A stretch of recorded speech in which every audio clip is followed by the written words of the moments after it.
We are all familiar with our state symbols. For example, Washington's state flower is the coast rhododendron, which is a beautiful and floriferous native plant. Our state gem is petrified wood.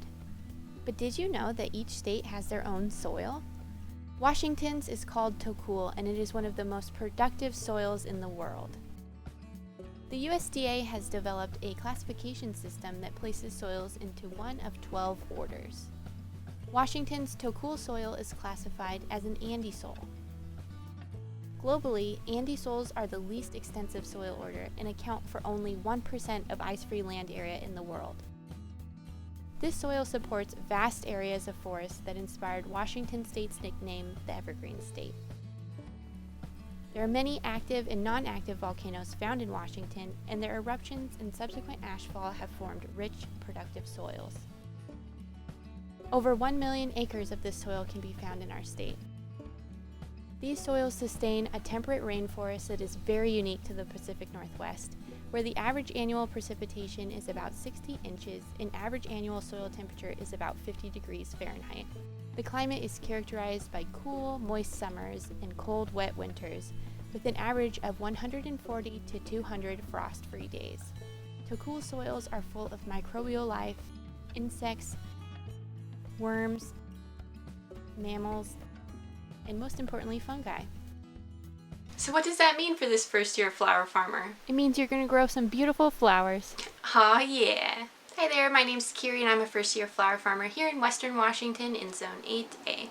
Last week I posted a video of me preparing my beds for my flower farm, and at the end of that video I sent off some soil to get some testing done. I sent the soil off on December 24th and I got my results on January 5th, which I think is pretty fast if you consider the fact that there are multiple holidays in that period of time. I used Soil Kit because they were cheaper than the local lab that my university extension recommended to me, and I'm kind of surprised by some of the results. So I did have some basic assumptions about my soil. I believe it's clay soil because it is very sticky and it holds on to moisture, and I think that it's slightly acidic, and the test results did confirm that. One thing I was kind of surprised by is the level of organic matter in my soil.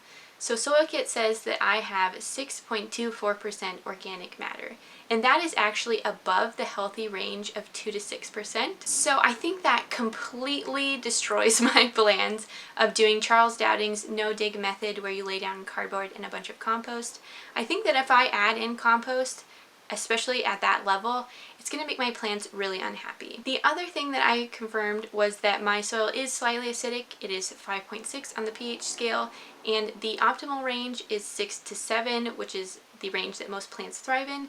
So I will be adding 10 pounds of lime to my 1,000 square foot planting area, which is what was recommended by Soil Kit. The other thing I was kind of surprised about, which I really shouldn't be, knowing that clay soil holds on to nutrients and moisture very well, but I was surprised at the levels of trace nutrients in my soil. So I have very high levels of most nutrients.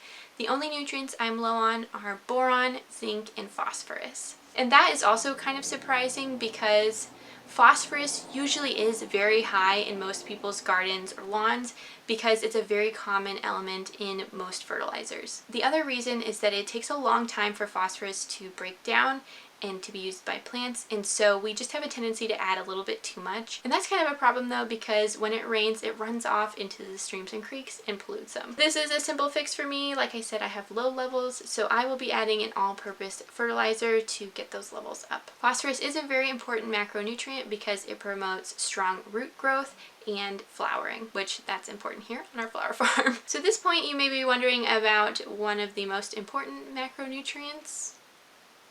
Yeah, you said it, nitrogen, yeah. So Soil Kit does not test for nitrogen, and I did a little bit of research into why that is, and it's because nitrogen is a very unstable element. So the amount of rain, the temperature, all of those things can change your levels dramatically, and even just from the point that you take the sample and then it gets to the lab, it can change a lot as well. Even if a lab does test for nitrogen, the soil scientists don't rely on that number because they know how unstable nitrogen is. So we will assume that we need to add some, and again, that's a very simple fix with an all-purpose fertilizer. As we know, nitrogen promotes leafy growth, and that is very important for the overall health of the plant. So I guess the point of this video is just to tell you how glad I am that I did this soil test And this is not sponsored by anybody, it's just something that I hear people recommending, and I was kind of a skeptic, but I would suggest it highly because this just saved me so much money and hassle, and my plants are going to be a lot happier in the long run. So I'm curious if you've had a similar experience where you were pleasantly or unpleasantly surprised